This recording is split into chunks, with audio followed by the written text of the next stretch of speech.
जी नमस्कार।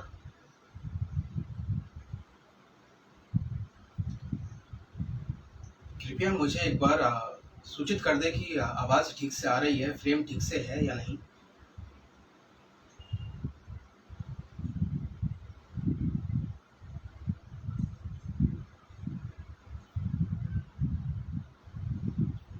अमृता जी नमस्कार।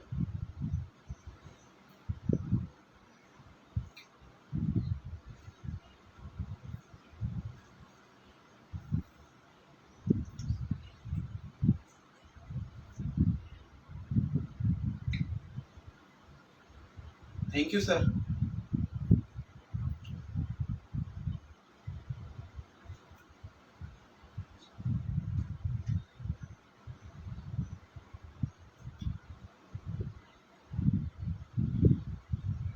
नमस्कार।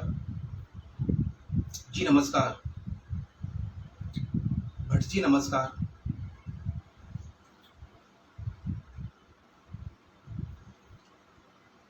सर नमस्कार। Thank you.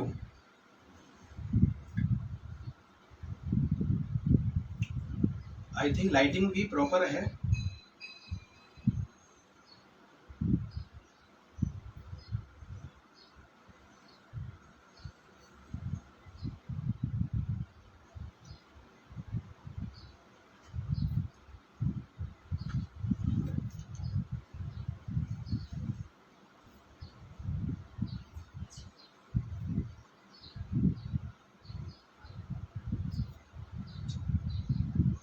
मुझे थोड़ा सूचित कर दें कि अगर मैं स्टार्ट करूँ या 5 मिनट का वेट करूँ, कि जिससे कि और लोग जुड़े।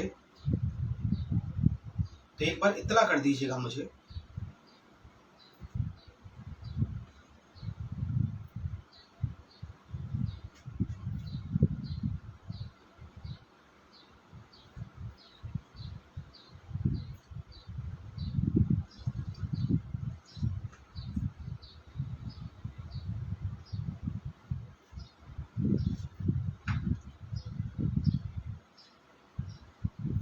ओके।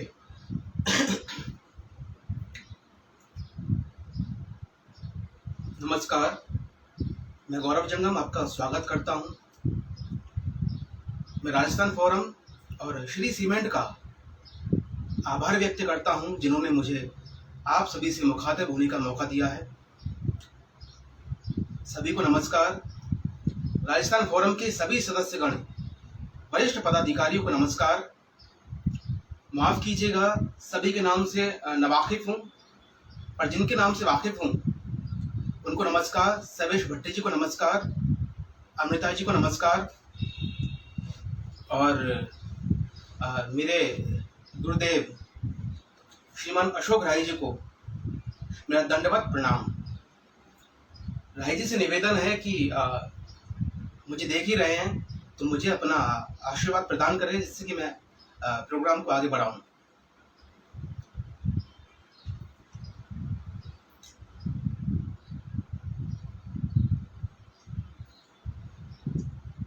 मैं खुद का परिचय देना चाहूँगा 2 से 4 पंक्तियों में, और मुझे लगता है कि सभी लोग मेरे परिचय के मोहताज भी हैं।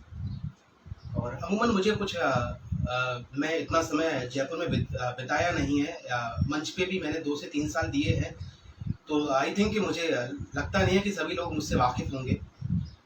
तो मेरा नाम है गौरव जंगम, मैं जयपुर राजस्थान से हूँ, और बॉर्न मेरा हिंडौन सिटी का है, जो कि करौली डिस्ट्रिक्ट में है। शुरुआत की पढ़ाई लिखाई हिंडौन सिटी से हुई, बाद की पढ़ाई लिखाई जयपुर से की, जो कि मैंने मास्टर डिग्री हासिल की।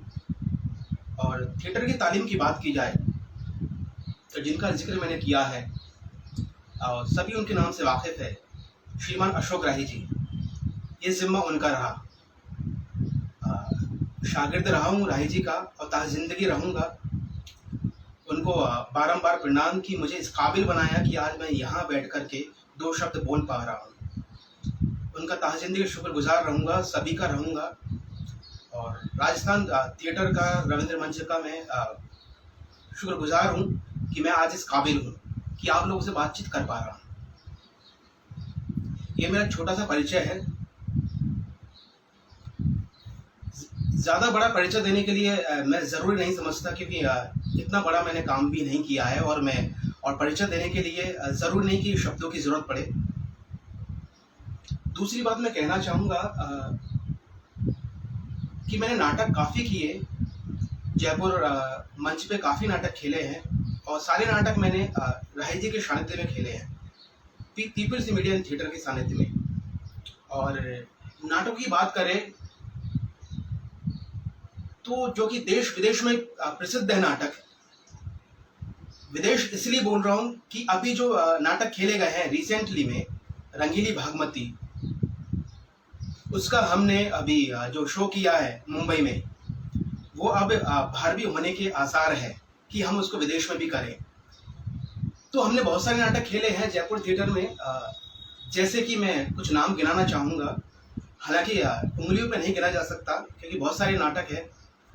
चंपाकली का राम रुपैया, रंगीली भागमती, खेजड़ी की बेटी, हड़ताल हरी कथा, एकता गधा और अलादत खां, और भी कई नाटक है, बिच्छू, ऐसे तमाम नाटक है कि जो मैंने मंच पे खेले हैं और राय जी के सानिध्य में खेले हैं, अपने अपने दांव, है ना। तो मुझे कुछ याद नहीं आ पा रहे हैं, बहुत नाटक खेले हैं।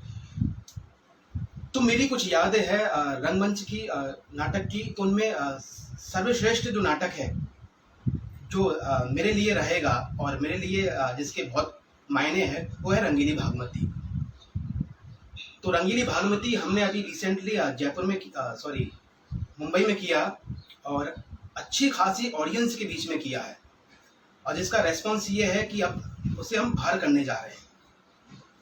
तो इसके लिए मैं राही जी को एक बार प्रणाम करूंगा। राही जी, बहुत बहुत धन्यवाद कि उस नाटक की अनुमति आपने हमें मुंबई में करने के लिए दी, और हम आशा करते हैं कि इस नाटक को अच्छे से कर पाएं, आगे भी लेकर जा पाएं।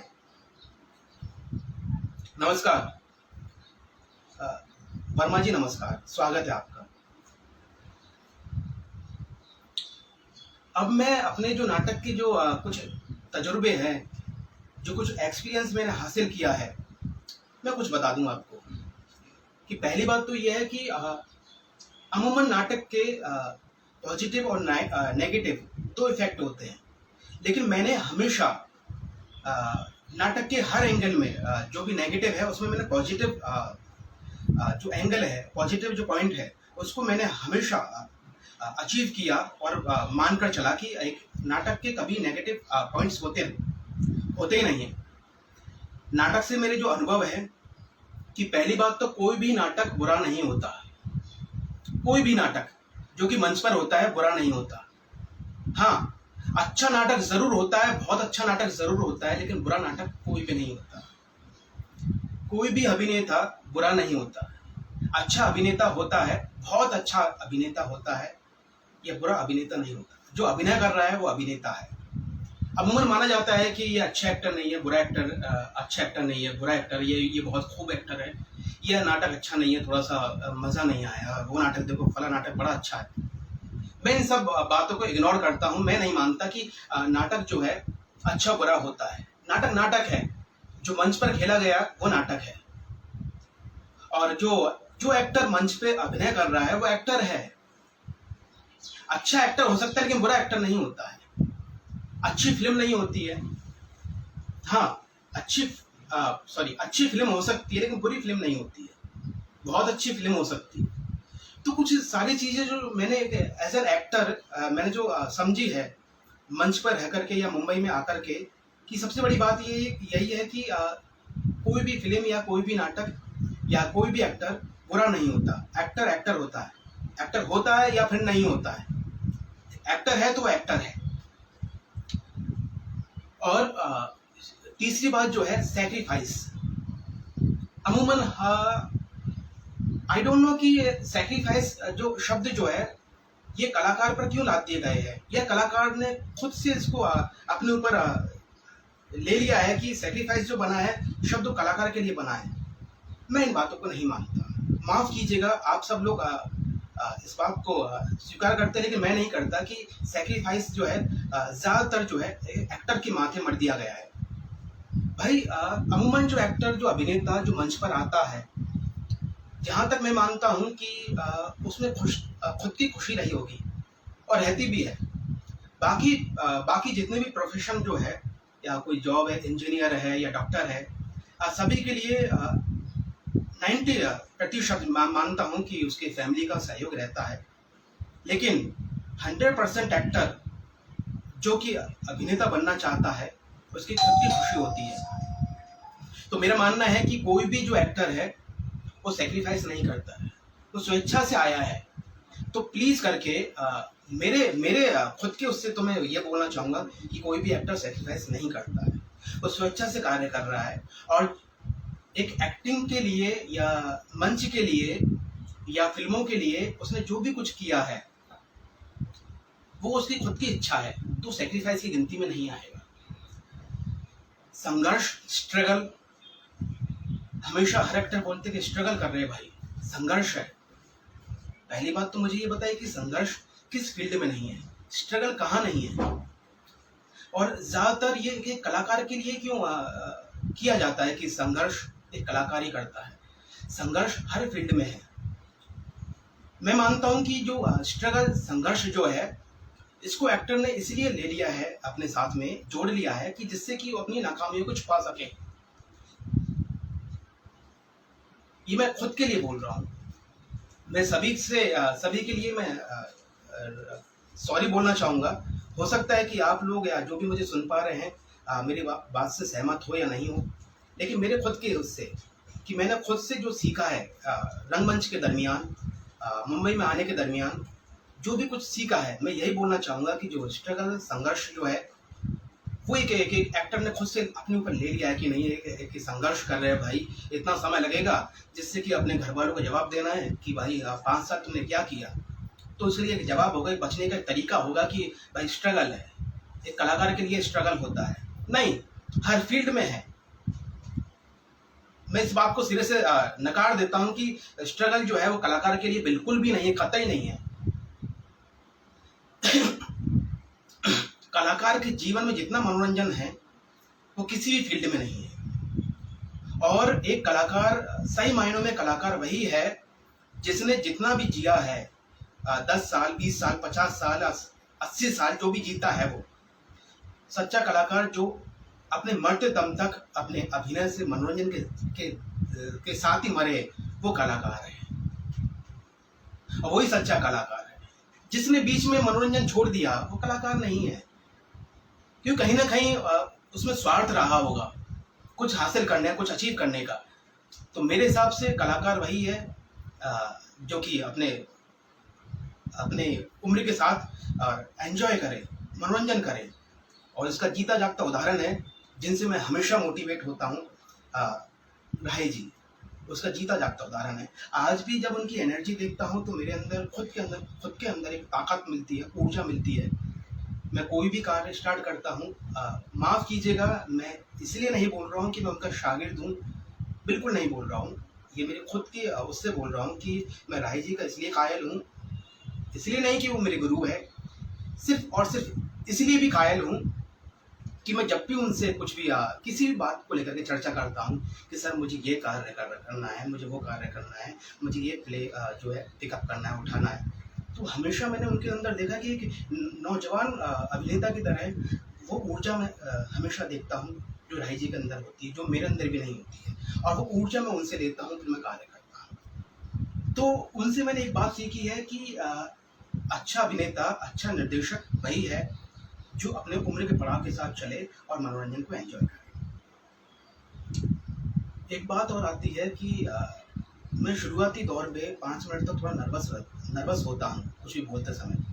अच्छा स्पीकर हूँ या नहीं मैं खुद नहीं जानता, लेकिन 5 मिनट के बाद मैं थोड़ा कॉन्फिडेंट हो जाता हूँ। और इस बात के साइड इफेक्ट ये है कि कई बार मुझे सुनने में आया कि नर्वस होना एक एक्टर के लिए माइनस पॉइंट है। तो जो मैंने किसी भी कलाकार के जरिए या रंगमंच के जरिए जो कुछ नेगेटिव पॉइंट्स जो उनको मैंने पॉजिटिवली लिया हमेशा के लिए। नहीं कि नर्वस होना ज़रूरी है, अगर आप नर्वस नहीं हुए तो आप सीरियस नहीं है, ये मेरा मानना है। आप थोड़ा नर्वस होंगे तो आप उस चीज़ को सीरियस वे में ले पाएंगे। ठीक है, तो ये मेरा खुद का वो है। और इसी को लेकर के एक कविता है रामधारी सिंह दिनकर जी की, आप सभी ने सुन रखी होगी। उसी कुछ पंक्तियां हैं, मैं आपको प्रस्तुत करता हूँ। कविता का नाम है रश्मिरथी।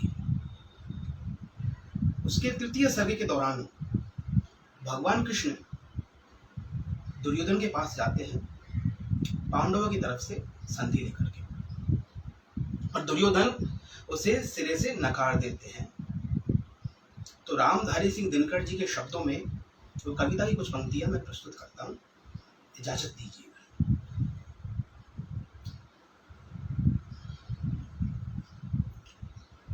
वर्षों तक वन में घूमे घूमे बाधा विघ्नों को चूम चूम, सैधूप धाम पानी पत्थर पांडव आए कुछ और निखार। सौभाग्य न सब दिन सोता है, देखे आगे क्या होता है। मैत्री की राह बताने को, सबको सुमार्ग पर लाने को, दुर्योधन को समझाने को, भीषण विध्वंस बचाने को भगवान हस्तिनापुर आए, पांडव का संदेशा लाए। क्या संदेशा लेकर आए? देखिए, दो न्याय अगर तो आधा दो, पर उसमें भी यदि बाधा हो तो दे दो केवल 5 ग्राम, रखो अपनी धरती तमाम, हमें भाई खुशी से खाएंगे, परिजन पर हंसी न उठाएंगे। पर दुर्योधन वह भी दे ना सका, आशीष समाज की ले ना सका, उल्टे हरि को बांधने चला, जो था असाध्य साधने चला। जब नाश मनुष्य पर छाता है तो पहले विवेक मर जाता है। हरि ने भीषण हुंकार किया, अपना स्वरूप विस्तार किया, डगमग दिग्गज रोले, भगवान कुपित होकर बोले, जंजीर बढ़ाकर बांध मुझे, हाँ दुर्योधन बांध मुझे। ये देख गगन मुझ में लय है, ये देख पवन मुझ में लय है, मुझ में विलीन झंकार सकल, मुझ में लय संसार सकल, अमृत में भूलता है, मुझ में संगार झूलता है, मुझ में उदिया चल मेरा दीप्ति बहार, भूमंडल वक्ष स्थल विशाल, भुज परिधि बंद को घेरे है, मेनाक मेरू पग मेरे है, दिखते जो ग्रह नक्षत्र निकर, सब है मेरे मुख के अंदर। तेरे वो तो दृश्य कांड देख, मुझ में सारा ब्रह्मांड देख, चर अचर जीव जग शर अशर, नश्वर मनुष्य सुर जाति अमर, शतकोटि सूर्य शतकोटि चंद्र शतकोटि सरसा सिंधु मध्य, शतकोटि विष्णु महेश, शतकोटि दंडधर लोकपाल, जंजीर बढ़ाकर साधने, हाँ दुर्योधन बांधने। भूलोक अतल पाताल देख, गत और अनागत काल देख, ये देख जगत का आदि सृजन, ये देख महाभारत का रण, मृतकों से पटी हुई भू है, पहचान इसमें कहां तू है। अंबर में कुंतल जाल देख, पद के नीचे पाताल देख, मुट्ठी में तीनों काल देख, मेरा स्वरूप विकराल देख। सब जन्म मुझी से पाते हैं, फिर लौट मुझे में आते हैं। जिह्वा से करती ज्वाल सघन, सांसों में पाता जन्म पवन, पड़ जाती मेरी दृष्टि जिधर, हंसने लगती सृष्टि उधर। मैं जब भी मूंदता हूँ लोचन छा जाता चारों ओर मनन, बांधने मुझे तू आया है, जंजीर बड़ी क्या लाया है। यदि मुझे बांधना चाहे तन, तो पहले बांध अनंत गगन, सोने को साध कब सकता है, वह मुझे बांध कब सकता है। हित वचन तूने नहीं माना, मैत्री का मूल्य नहीं पहचाना, तो ले मैं भी अब जाता हूं, अंतिम संकल्प सुनाता हूं। याचा नहीं अब रण होगा, जीवन जय की मरण होगा, टकराएंगे नक्षत्र निकर, बरसेगी भू पर बनी प्रखर, फणशेष नाग का डोलेगा, विकराल काल मुंह खोलेगा, दुर्योधन रण ऐसा होगा फिर कभी नहीं जैसा होगा। भाई भाई पर टूटेंगे, सौभाग्य मनुष्य के फूटेंगे, आखिर तू भूषाई होगा, हिंसा का पर्दाई होगा। ती सभा सन्ने सब लोग डरे, चुप थे या बेहोश पड़े, केवल 2 नर आघाते थे, धृतराष्ट्र विदुर सुख पाते थे, दोनों खड़े प्रमुदित निर्भय करते थे, जय जय जय। नमस्कार। ये कविता जो है, ये कविता इतनी एनर्जेटिक है और हमेशा मुझे ऊर्जा देती है। जैसे कि मैंने ये तय किया कि इस कविता के साथ ही मैं इसका पहली जो प्रस्तुति है इस कविता के साथ ही दूं, आप लोगों को जो भी कमियां रही होगी, फ्लो के अंदर जो शब्दों की कमियां रही होगी या कुछ उतार चढ़ाव, उसके लिए मुझे माफ़ कीजिएगा। अ, थोड़ा आगे बढ़ते हैं, मुझे थोड़ा पानी की ज़रूरत पड़ेगी, तो पानी पी लेता हूं।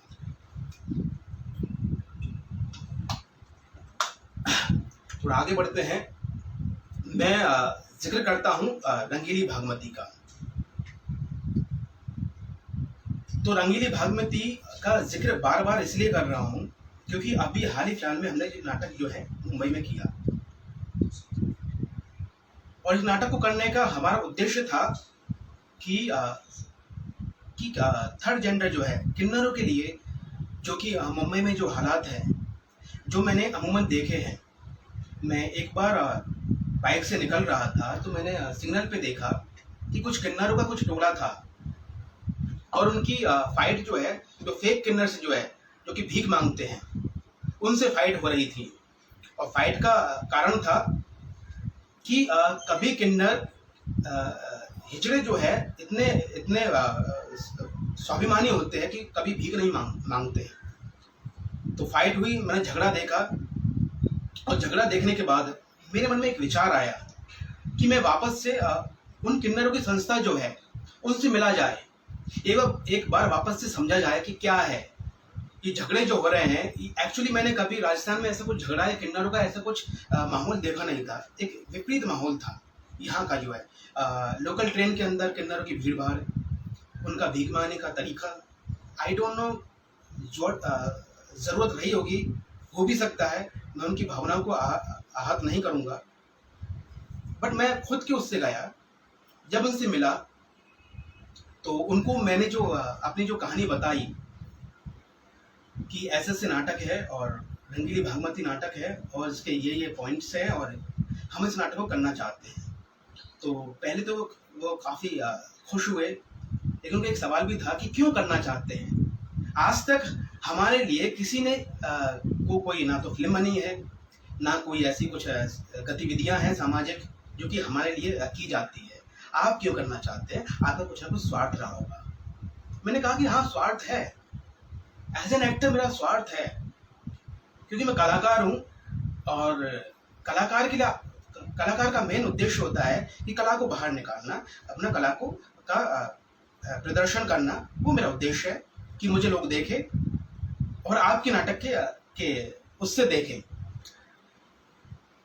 काफ़ी खुश हुए, परमिशन दी उन्होंने करने के लिए। हमने नाटक किया रंगीली भागमती, जो कि लॉकडाउन के दौरान ही किया। और ये देखिए कि जिनको हमने इनवाइट किया, आप सभी वाकिफ होंगे, प्रिया पाटिल, सोनाली पाटिल, जो कि LGBT की अध्यक्ष है ऑल ओवर महाराष्ट्र की, और काफ़ी अच्छी कांग्रेस की लीडर हैं। वो जब उनको मैंने ये निमंत्रण दिया कि मैम आप आइएगा और ऐसे नाटक है, बहुत खुश हुए, मेरा निमंत्रण जो है स्वीकार किया और आए भी वो देखने के लिए, बहुत जुड़े। उनके बाद नाटक देखने के बाद उन्होंने मुझे जो उनके जो कुछ ऐसे रेस्पॉन्स, जो रिव्यू जो दिए उन्होंने पर्सनली मुझे, उनके एकदम उनको इमोशनल करने वाले वो थे, आंखों में आंसू थे, और एकदम दिल ही जुड़ चुके हैं हमसे एक नाटक के जरिए। उनको लगा नहीं कि ये दूसरे समाज के लोग हैं। अमूमन किन्नरों को लगता है कि अमूमन जो सारे लोग हैं वो उनके खुद के नहीं हैं, उनका एक अपना अलग दायरा है, अपना अलग समाज है। लेकिन हमने उनको इतना जोड़ दिया, उनको लगा कि नहीं, ये भी हमारे लोग हैं और हमारे साथ ही काम करना चाहते हैं। तो ये इसकी मुझे बेहद खुशी है, और आज भी वो लोग मुझसे जुड़े हुए हैं, as a friend, as a जो भी आप समझे, जुड़े हुए हैं, और आगे भी नाटक के लिए मुझसे बोल रहे हैं कि हम लॉकडाउन के बाद ही नाटक को आई थिंक दुबई में करें। तो ये मेरा सौभाग्य होगा कि हम इसको नाटक को बाहर भी करने की इच्छा रखते हैं और करेंगे भी। तो उस नाटक का एक बहुत सुंदर मोनोलॉग है, पात्र है, और अमूमन सभी लोगों ने वो नाटक देख ही लिया होगा, क्योंकि जयपुर थिएटर का मैं नहीं मानता कि कोई भी ऐसा शख्स होगा जिसने ये नाटक नहीं देखा। जयपुर तो छोड़िए, आप राजकोट और उदयपुर, कहाँ कहाँ नाटक नहीं किया। आई थिंक भीलवाड़ा, हर जगह हमने नाटक किया, राजकोट में किया, इतनी गैदरिंग के बीच में नाटक किया है। तो मैं नहीं मानता कि ये नाटक किसी ने नहीं देखा होगा, सभी ने देखा होगा। और मैं उसका एक मोनोलॉग है, किरदार का नाम है रूबी। व्यथा है कि रूबी अपनी व्यथा बता रही है अपने गुरु को। जब गुरु पूछते हैं रूबी से कि रूबी, तू तो बचपन से ऐसी नहीं थी, तू कैसे हिजड़ा बनी? तेरा भी कुछ ऐसा रहा होगा, कुछ ऐसे सामाजिक उद्देश्य रहे होंगे या आस पड़ोस या कहीं से भी, कि जिसकी वजह से तू हिजड़ा बनी। तो अपनी व्यथा बता रही है रूबी कि मैंने तो सोचना ही बंद कर दिया है। सोचती हूँ तो दिल में हुक सी उठती है। 4 भाई थे हम लोग, मैं दूसरे नंबर की थी। गुरु, मेरी माँ की कोई बेटी नहीं थी ना, तो उसने बेटी की कमी मुझसे ही पूरी की। मेरे घर पे कोई मेहमान आता ना, तो मेरी माँ उससे यही कहती है कि ये तो मेरी बेटी जैसी है। पता नहीं गुरु क्या होगा, धीरे धीरे मेरा बाप और मेरे भाई भी मुझे लड़की ही मानने लगे। हाय रे गुरु, मैं स्कूल में जाती तो लड़कों में बैठने के बजाय लड़की में बैठती, उन्हीं के साथ खाती, उन्हीं के साथ पीती, उन्हीं के साथ खेलती। गुरु, धीरे धीरे मेरे बाप और मेरे भाई भी मुझे लड़की ही समझने लगे। उन्होंने मेरी परवाह करना छोड़ दिया। गुरु, एक दिन की बात है, मेरा मामा मेरे घर आया।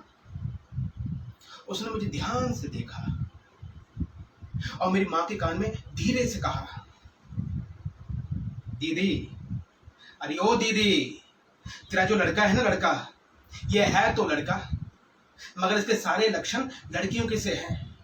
कहीं ये हिजड़ा तो नहीं? बस गुरु, उसी दिन से मेरे कानों में हिजड़ा हिजड़ा हिजड़ा गूंजता रहता।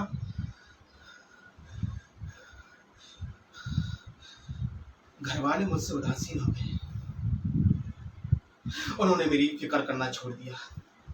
और एक शाम मैंने घर छोड़ दिया, ऑपरेशन कराया और बन गया रूबी। रमेश रूबी बन गया गुरु। हाय रे गुरु, अरे जन्म मरण पे तो किसी का बस नहीं, पर मुझे हिजड़ा बनाया किसने है? मेरी माँ ने, मेरे बाप ने, मेरे भाइयों ने, या फिर इस समाज ने। लेकिन मैं किसी की परवाह नहीं करती। हाँ, अरे मैं खुश हूँ, अरे मैं राजी हूँ, अरे मैं खुश हूँ, अरे मैं राजी हूँ। अरे देख वीरा, अरे देख गुरु, मैं खुश हूँ। अरे अपने जूते की नोक पर रखती हूँ इस सारे जमाने को। अरे मैं खुश हूँ, अरे मैं राजी हूँ।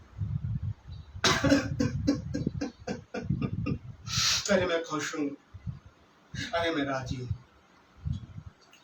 ये थोड़ा सा उसका, हालांकि इसकी जो एनर्जी लेवल जो है वो प्रॉपर स्टेज पे आता है। ये मैंने थोड़ा सा इसका मोनोलॉग जो है, जो कि मेरे दिल के बहुत करीब है और हमेशा जोड़े रखता है। जब भी हम नाटक करते हैं रंगीली भागमती, ये संवाद ऑडियंस को जोड़ता है। और मैंने हमेशा देखा है कि ऑडियंस में 50% ऑडियंस रो रही होती है जब भी ये नाटक देखती है। तो हमारा सौभाग्य रहा है कि हम जब भी नाटक करते हैं तो हमेशा हमारी जो है एक अच्छी ऊर्जा मिलती है, लोगों का सपोर्ट मिलता है। आगे की कहानी जो है मैं स्टार्ट करूंगा, उससे पहले 2-4 बिंदु है, उसमें बात कर लेता हूं मैं।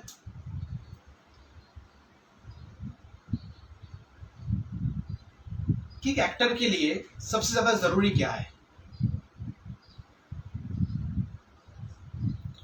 अगर आप बता सकते तो बताएं मुझे कि एक्टर के लिए जरूरी क्या है, एक अभिनेता के लिए जरूरी क्या है। मैं मानता हूं कि पैसा या जो भी ग्लैमर जो है वो एक हद तक है। और अमूमन जो भी एक्टर्स जो थिएटर से निकल रहे हैं, अभी भी निकल रहे हैं, या मेरे साथ जितने भी जो एक्टर्स काम कर रहे हैं अभी, मेरा जो ग्रुप है उसमें तकरीबन 40 से 50 नए एक्टर्स हैं। ये ग्रुप जो मैं बनाया है, मैंने खुद ने क्रिएट किया है, और इस ग्रुप के अंदर कोई भी पेड एक्टर नहीं है। मेरी शुरुआत से एक शर्त रही थी कि मेरे ग्रुप में जो भी काम करेगा, मेरे साथ जो भी काम करेगा, ग्रुप मेरा नहीं है, ग्रुप सभी का है, मैं उसको लीडर करता। कि उसमें पहली बात तो यह है कि कोई भी ग्लैमर, चकाचौंध या पैसे को देख करके मेरे पास ना आए। तो सबसे पहले मैं ये जानने की इच्छा रखता हूँ कि वो मेरे साथ क्यों जुड़ रहा है, कि मेरे साथ काम क्यों करना चाहता है। तो उनका 90% एक्टर्स जो है उनका एक ही होता है कि सर एक नाम कमाना है, पैसा चाहिए, ग्लैमर लाइफ है। इंटरनली जो जुबान पे नहीं आता, अंदर से लेकर यही होता है उनका कि ग्लैमर, चकाचौंध, नाम। 10% ही एक्टर ये बोल पाते हैं कि मैं अपने परिवार के मान सम्मान के लिए, या अपने खुद के लिए, या खुद के डेवलपमेंट के लिए, खुद के विकास के लिए, ये 10% एक्टर ही बोल पाते हैं। बाकी 90% लोगों का एक ही होता है, ग्लैमर, पैसा, चकाचौंध, लाइफ स्टाइल, सब कुछ। ये 90% लोगों का है। तो मैं जब भी एक्टर्स रखता हूँ मेरे ग्रुप के अंदर, जो भी रहते हैं, जो भी साथ काम करते हैं, तो ये मेरी शर्तें होती है। और इसीलिए मैं जो छोटे मोटे काम कर पाता हूँ मुंबई में रह करके, वो इसीलिए कर पाता हूँ कि मेरा जो उद्देश्य है वो पाक है। काम करने का उद्देश्य है, पाक है। किस लिए काम करना है मुझे भली बात ही पता है। नो डाउट मुझे अच्छे चांस चाहिए, मैं भी फिल्म इंडस्ट्री में काम करना चाहता हूँ, लेकिन पाक इरादे से। क्योंकि सबसे पहले पता होना चाहिए एक्टर को कि मैं क्यों करना चाहता हूँ। ये मेरा थोड़ी सी और अलग से जो वो था, अपने पॉइंट जो थे मैंने रखे आपके सामने। अब मैं आपको निर्मल वर्मा जी की एक कहानी है, 1.5 इंच ऊपर। आप सभी ने सुन रखी होगी, पढ़ रखी होगी। 1.5 इंच ऊपर कहानी के अंदर एक एकल संवाद है एक व्यक्ति का जो अकेलापन फील कर रहा है, महसूस करता है। उसका खुद से संवाद है, खुद को सच से मिलाने की कोशिश है। वो चाहता है कि वो शराब पीता है, रोज जाकर के बार में बैठकर शराब पीता है, खुद से बातें करता है, नए लोगों को देखता है, और पता नहीं क्यों घर में बिल्ली पाली हुई है, पता नहीं क्यों बिल्ली उसका परिवार है, ये अकेला है, अच्छा खासा है। सच से मिलाने की जो कोशिश है उसकी, उस पर आधारित कहानी है 1.5 इंच ऊपर। निर्मल वर्मा जी की कहानी है। इसका एक मोनोलॉग है जो मैं आपके सामने प्रस्तुत कर देता हूँ।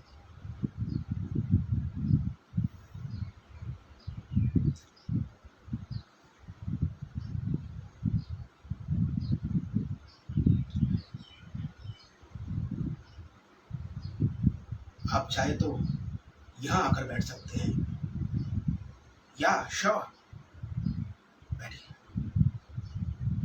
जी, मेरी उम्र जरा आप अंदाजा लगाइए। अरे नहीं साहब, आप खामखा मुझे नाखुश करने की कोशिश कर रहे हैं। यू नो, आपने मुझे थोड़ा सा खुश जरूर किया, और इसी खुशी को मनाने के लिए मैं एक पैग और लेना चाहूं तो आपको कोई एतराज तो नहीं?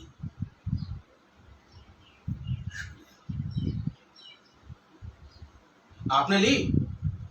नो नो नो, मैं फोर्स नहीं करूंगा।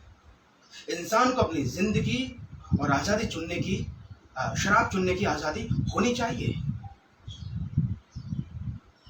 दोनों को ही हम सिर्फ एक और एक बार चुनते हैं, इसके बाद तो हमें नहीं, दोहराते रहते हैं। यूं समझिए जनाब कि एक बार जी ली, एक बार पी ली।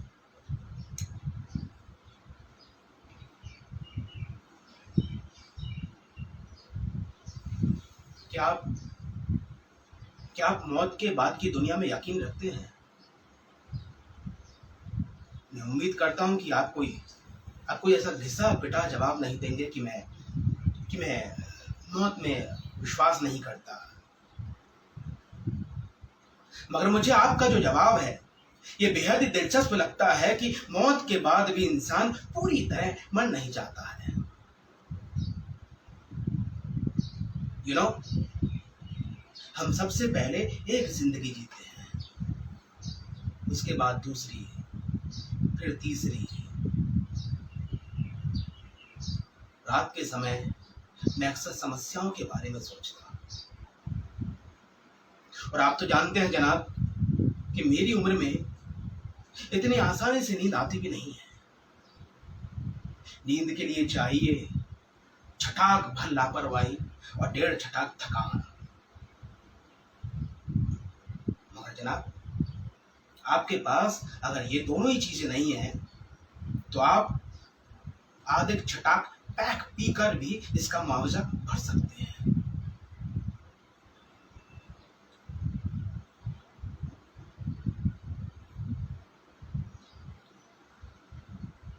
मैं अक्सर रोज रात को आता हूँ यहाँ, पिछले 15 सालों से। मैं कभी कभी सोता जरूर हूँ, लेकिन रात के 3 बजे के आसपास मेरी नींद खुल जाती है। फिर मैं अकेला नहीं रह सकता। 2 बजे लगता है कि अभी रात है और 4 बजे लगता है कि सुबह हो गई। मगर जनाब, जो 3 बजे का जो समय है उसमें लगता है कि आप ना इधर के हैं ना उधर के। मेरा मानना है कि इंसान की मृत्यु के लिए जो सही समय है वही है। मैं उम्मीद करता हूं कि मैंने आपको बोर तो नहीं किया होगा।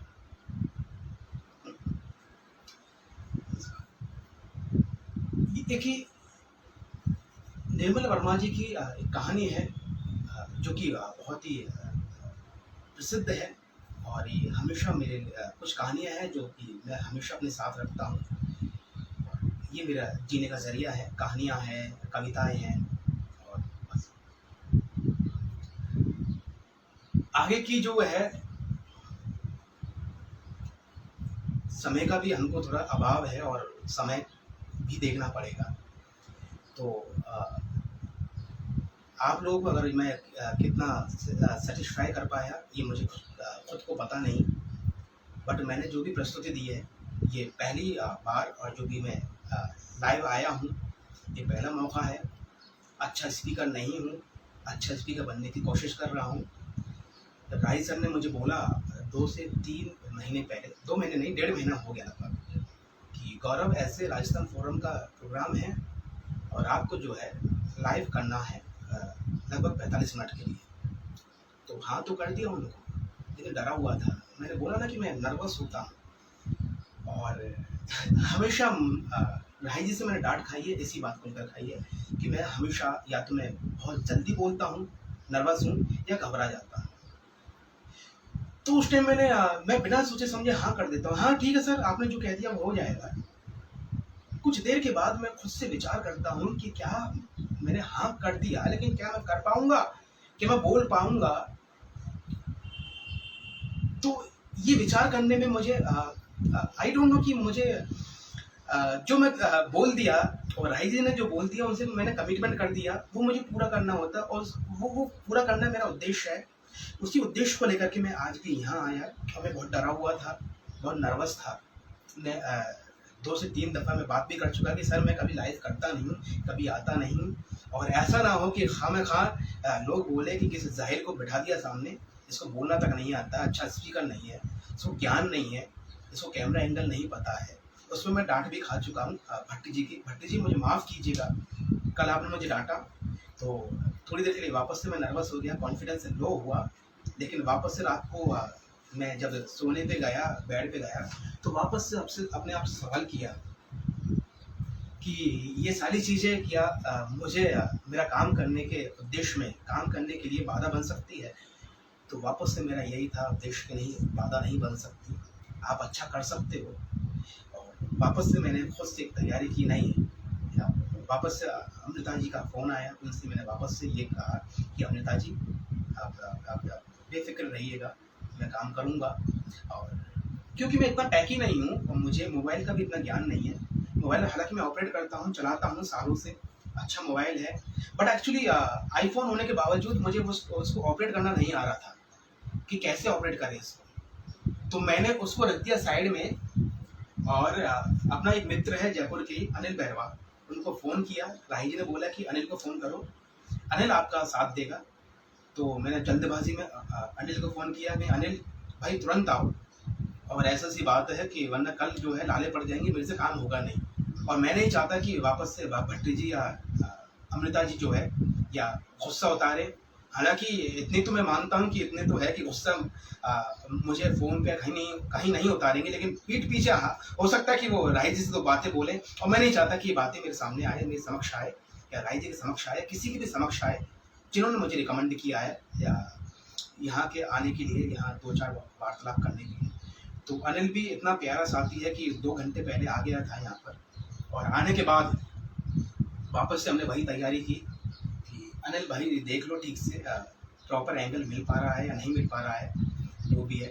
तो भगवान का शुक्र रहा कि एंगल बराबर से मिला और मैं थोड़ा बहुत बोल पाया, कर पाया। ये मेरा आगे के लिए मैं चाहूँगा कि 5 मिनट शेष रहे हैं, 3 मिनट बाकी रहे हैं।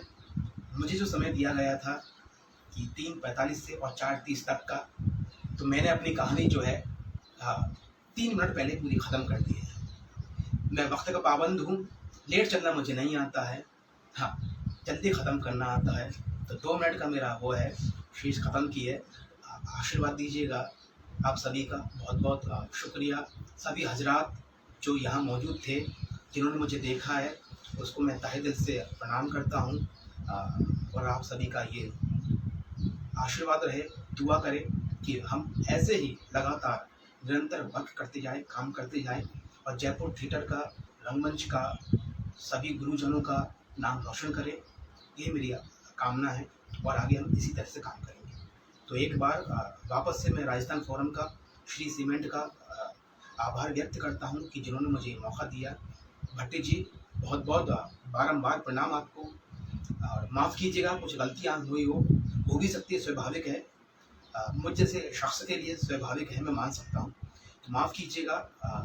अमृता जी शुक्रिया कि आपने जो सहभागिता निभाई है। राही जी प्रणाम, नमस्कार, चरण स्पर्श, अनुमति दीजिए।